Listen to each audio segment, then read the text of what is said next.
Hello, everyone, and welcome to the SSLA Podcast. Today's topic of discussion is the death of books. For discussing this topic, we have with us Abhinav Kapoor, Dr. Jui Shankar, Banerjee, and myself, Aditya, Joshi. And Virpratap. Sorry. So the center point of this topic today is about books. Now, a classmate of ours came last week and we all found out that he used to work part time in a bookstore, and due to falling sales, the bookstore actually had to shut down. So this on top of that, I read an article by the Telegraph where it was talking about where it was by an individual who was talking about the magic of a bookstore and how there were so many stories that came into that bookstore and how that it's sort of lost when you type it in on an online store. Yeah. So I just thought that it would be a very interesting topic to have, and so I wanted to just have the topic. So what do you guys think about this entire situation? I think it's not the death of books that will affect, but the death of reading. Reading can be like any form. You can read an e-book, you can read a textbook, you can read a storybook, whatever it is. I think death of reading will actually cause problems in society.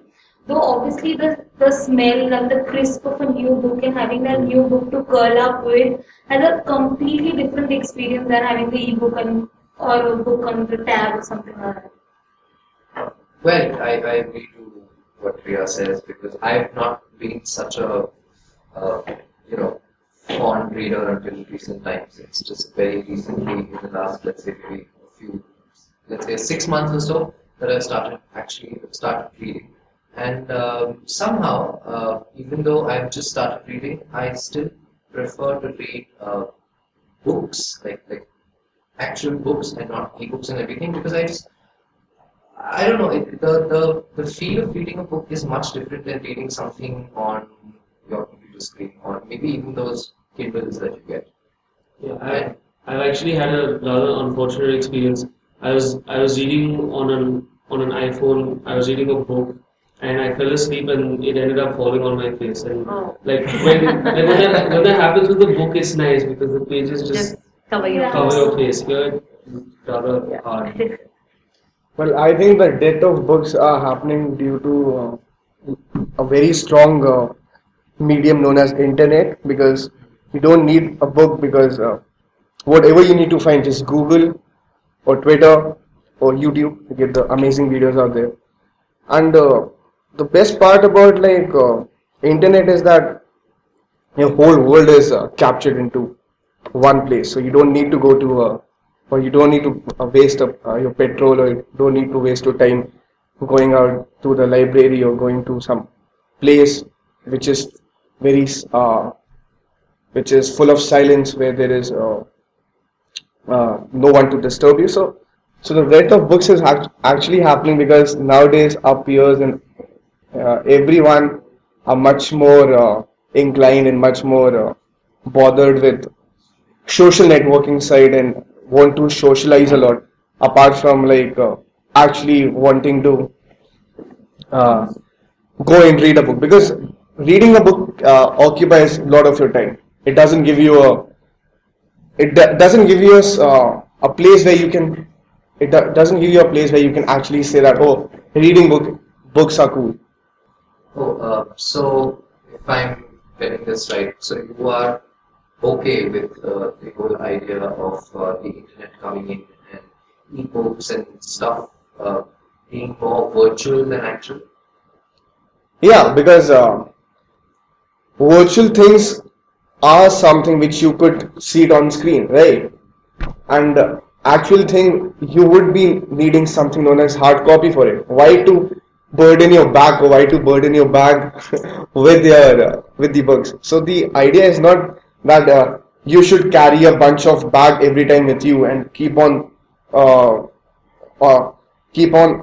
occupying yourself with heavy goods or heavy stuff, because ultimately what you need is just a mobile. Just type something and the whole thing is out there for you. Why to waste pages? Why to waste petrol? Why to waste human resources. I think books are an asset. However you try to put the ebook thing in front, books are always an asset. I mean, I know that this is I think the 200th year, the death of Jane Austen, and still people like to read like Pride and Prejudice or Emma. It's like the best thing to have. It's like assets, like maybe a Pride and Prejudice or maybe some other books. It's the best thing to have with you. Yeah, actually, Abhinav raised a very important point that the internet provides so many different mediums of learning. Like you don't have to restrict yourself to learning through a ugly textbook. Now you can actually go online and see how discussion live. You can see a recorded class from Harvard, from Yale classrooms like that. And I think those kind of, like, if you can do away with those kind of books, I have no problem with it. But when it comes to like a fictional book, I really don't see how the magic of having it on pages in front of you where you can flip through it, where you can, if you're bored one day, just pick it up, open it up, and just read a random chapter because it's your favorite book. And that is something that I feel will never be able to be duplicated on a tablet or on an electronic form. What I like where he said, where he said that why do you need to carry so much of weight when you have so many books? I mean, like I carry one laptop and I have the books all over the world on it. I think that was an interesting point, but nonetheless, I will stick to my opinion on having actual hard copies. As she said, it's something, it's an asset. I mean, though I love the concept of a library, I think libraries should mainly, for me at least, they're mainly for reference books, which I can't buy. Which I can't do much with later. Rather, you wouldn't want to. I wouldn't want to buy, exactly. I wouldn't want to buy reference books. But when it comes to a book that I see in the library, instead of thinking of borrowing it, I would rather go out, find that book, buy it for myself, read it, and then make sure that it is there in my library. So I do consider books as assets, as reasset. I think the tactile pleasure of having those worn pages between your fingers, it's what makes the entire book an asset. I mean, you cannot just imagine a world without those real books. A virtual book is not something that is so real. So you're basically romanticizing the concept of a book. Yeah, exactly. It can't be that cold, artificial thing. No. Like, can you imagine if in a courtroom you put your hand on a tablet and you swear that you tell the truth? So we've been actually talking about how books and the internet all comes into play. Well, what about things like Flipkart? Now Flipkart is like a big retail store. I guess you could compare it to how Amazon is in the US, where you can get books that are at discounted prices, and how it's great for for buying books. Like I don't have to go to Crossroad, I don't have to go to 100 different bookstores trying to find the book, because if it's there, I click it, in 2 or 3 days it comes to my doorstep and at a cheaper price. So like I think I don't know, whoever thought about this idea of home delivery books, that idea was really brilliant. Because I mean, yes, it's an experience to go to a bookstore and hunt for a book for months and months, and then later you discover that that store has it, so you go and buy it. It becomes even a more valuable asset that you have.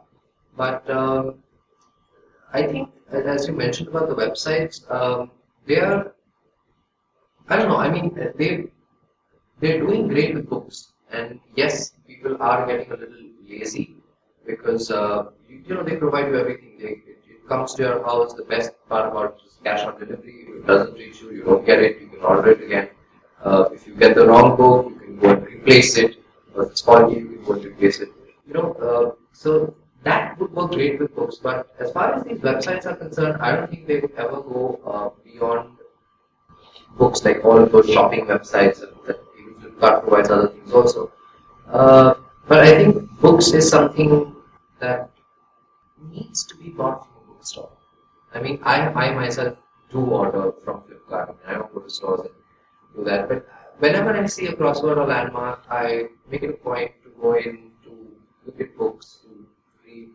Take in the feel. Yeah, take in the feel and do that. But at the end of the day, I go and order it from Flipkart. Because it's cheaper. Yeah. It's not just cheaper, it's more convenient. Yeah. I was actually coming back to the point that for me, Flipkart, Amazon, audiobooks and audio tape or CDs, actually not tape anymore. But it all actually for me is about the love of reading, and I don't. At least in my generation, when we were growing up, reading was the only form of entertainment. We actually had nothing else. We had like some very basic rudimentary games, not even video games, but sort of funny looking contraptions. Or we used to have board games, or we used to have books. And for me, that love of reading has changed because now the generation we have today is much more, it's all very quick. The internet has information, so when you have information, you feel you don't have to read because you already know you have available sources. And then, of course, you have video games. And for me, that has changed the people's perception about reading itself. I don't necessarily think the medium of how you obtain that impacts it that much. Yes, it impacts bookstores going out of business, maybe because the demand is much more for internet shopping. But if the love of reading continues through that, for me it's still okay. Yeah, As long as people are still reading.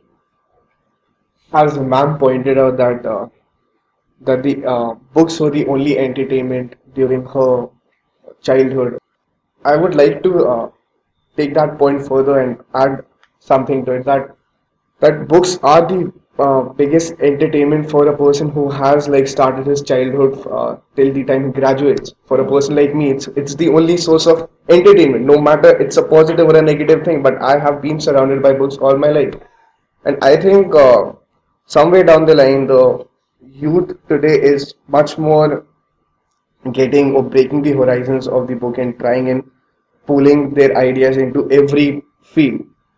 So books should be alive for a matter. There should be some library or something, but I don't agree in totality that there should be more of library or there should be more of hard copy in terms of wasting the wood or wasting the natural resources, because ultimately what we are having is the electronic sources. So whatever we want to read, we can read that. But I do have a very nice point to make. Like, we go to CCD, we go to some different coffee bars.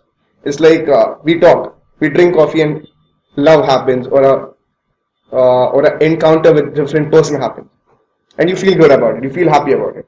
So if libraries get out of life, if library aren't there anymore, or if the places where the books are kept, let's talk it that way, then I think the idea of interaction will be somewhere very much less. So people will be very much more of within themselves or with their own life, busy with their own life. There won't be much of interaction. So I support books by that part. Otherwise, I don't have much to say on the part that I'm really much inclined towards reading. But I want to say that interaction or the communication will get sort of declined if there are no books. Getting back to what we started, that Flipkart and other places, I think it doesn't really, I don't really like the concept of Flipkart, because you just see that one book and you just order that one book, going to crossword and reading all those backsides of the book and deciding, I came to buy one book but I end up buying 3 or 4 just because you just skim through so many. I think that feeling is like, that's a real good feeling. I mean, when you just can sit in one of those cushions really and read the entire day or something like that, I think it's a different feeling. Ordering at Flipkart, you just know which book you want. You just go to that specific book, you just see the price, you order. That's it. Yeah, so it takes away from that joy and adventure that you have in a bookstore. Like in Bangalore, there's a bookstore called Blossoms, which has really old books and really new books. And the great part about it is that you can go there and you can spend days there. My sister, like, she longs to go and just like spend the entire night just looking through that thing, trying to find a book, and that's the fun part. And I'm pretty sure if you were to look at like historians or actual dedicated scholars, very few of them would probably look at a source like Flipkart or even Crossword, because they would want to go to a store like Blossoms, because that is where they'll get the best books, the books that are not listed, the books that are hidden. In fact, I was thinking that Crossword and Landmark are probably not good examples for bookstores because they are very limited, sensational, whatever like sells. whatever sells. In fact, Blossoms, but in Pune there was Manny's, and which shut down some years ago, like a couple of years ago. Did you ever go to Manny's? No. I just started reading 6 months back. I didn't know. But they were stores where you would even get to know the owner and the people who work there. So they would actually see you walking in. They would know your general taste, and they would say, "Okay, we've just got a fresh stock of old books from the so and so lending library. Would you like to have a look at it?" So there was not only the idea that you would have all the books available, but like Abhinav said, you'd have that moment of interaction because somebody knows you. So when you walk in, they'd be like, "Oh, I just found these latest books of whatever came in." When we were growing up, it was Lighton, so I used to walk into Manny's and they used to always have like the five find-outers and all of that. And whenever we used to get new books, we used to come and make sure that we knew they existed. Yeah. So that part I think is missing. Yeah, I used to love even characters. I grew up with Secret Seven and Famous Five. And Famous Five.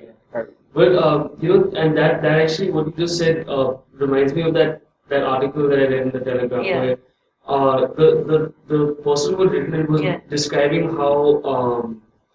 how people who came into her store were telling her that we tried looking for how to cope with cancer because a friend of ours has cancer. Right. But online we're only finding like the actual scientific way of how to survive cancer. Exactly. We wanted emotional, and they wanted an emotional story. They wanted to know how someone survives cancer, like psychologically, emotionally, how do you deal with it? Right.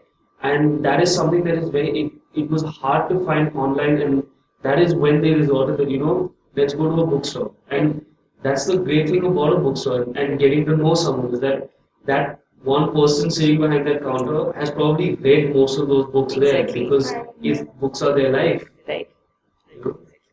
I just need to add one more or like some more points out here that when you go to a library, you see at the counter that there is an old man or a very experienced person sitting out there, and he tells you that, "Beta, when I was a child, I used to read these books." So the amount of love or the affection he gives it to you, that these are the things which you should read, and these are the things which will motivate all your life.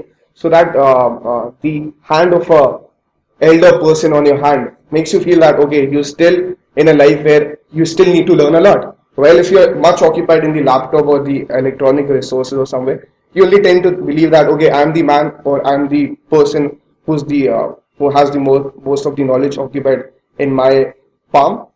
But if you look at from a different angle, you miss those emotional things which we was trying to point out, that the elder person or the lady who's sitting out there.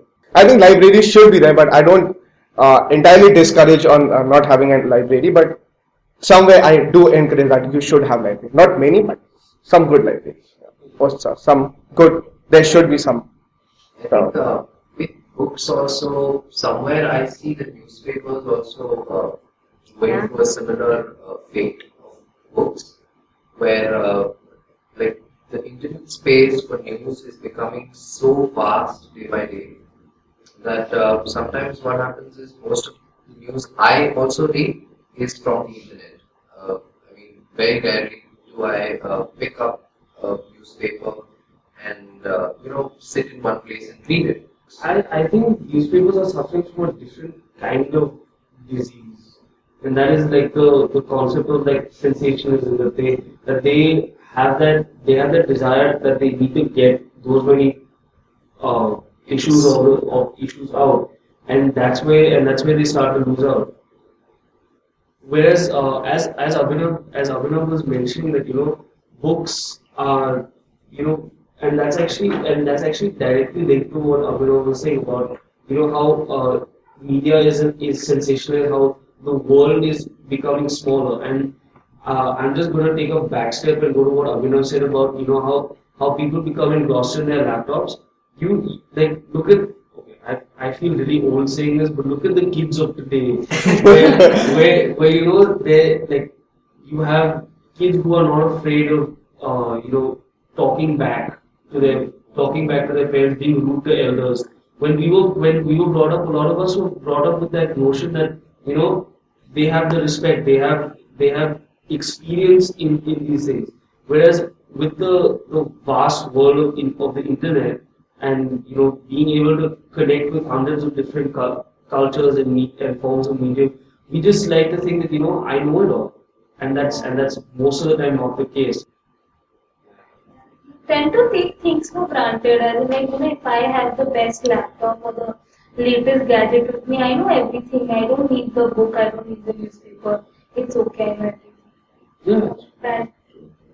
I do like to take on to your point, Veer, that somewhere you say that declining of newspapers is actually happening because sensationalizing, but sensational.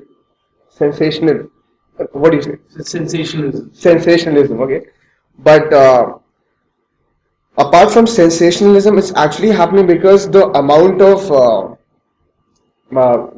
these hype has been created that if you cut wood, if the deforestation is happening, so you should avoid that and you should come over with the gadgets. And why do you need to occupy yourself again with the newspaper or with the written material or somewhere, or the written scripts? You actually need to just watch the television and you get the whole world out there. So similarly, I don't see it as a sensationalism, but I actually see it as a point of do not try and waste the human resources. Ultimately, what your kids or somewhere within 10 years, are you going to see more of trees? Because if you cut more of trees, you're going to actually land up killing more of natural resources. I guess there'll be divergent opinions on that. Okay. Yeah, honestly, I think there's a difference between using paper and wasting paper. And I feel books and newspapers fall under the category of using paper. That's one. And the second thing would be we recycle it. Yeah. I know that it's not all that easy either, but if you can use it well, I think it's fair enough to print a lot of material also, which is actually good and useful. I mean, when you look at political parties, how many flyers do they waste? That is wasting paper. And when nowadays newspapers are made out of a lot of recycled paper. And when it comes to books now, I don't know, I'm of the opinion that if a book is teaching you something, then it's a good thing. And deforestation, it is a problem, but it's only a problem because not enough trees are being replanted. If you were cutting trees and planting trees, then you wouldn't have an issue because you're putting back what you're taking. And this is what we've studied in sustainability studies, that you can't, like, the earth only has X number of resources. If you take away those resources and you don't put anything back, it's going to run out. So, that's it. I kind of disagree with what you Abhinav said, that it's waste of paper. I kind of agree with Aditya that it is using paper. Obviously, to certain extent, even electronic gadgets have a lot of ill effects to it. Like when you keep staring at a laptop or something, it can affect your eyes very bad, and other things can happen to you. So definitely, both have its pros and cons, but I would still give the real world a better hand over the virtual. So taking what Riya said, it's clear that a lot of different things contribute to books, and I guess what all of us agree is that books are a very important thing, and I guess I guess all of us are going to have to like actually now go and read a book, because otherwise we would seem like complete hypocrites for talking about this. I know. And so on behalf of the SSLA podcast, all of us would like to say thank you for listening and paying attention to us through our rambling. And we hope to have you tune in again for the next SSLA podcast. Woohoo! Nice.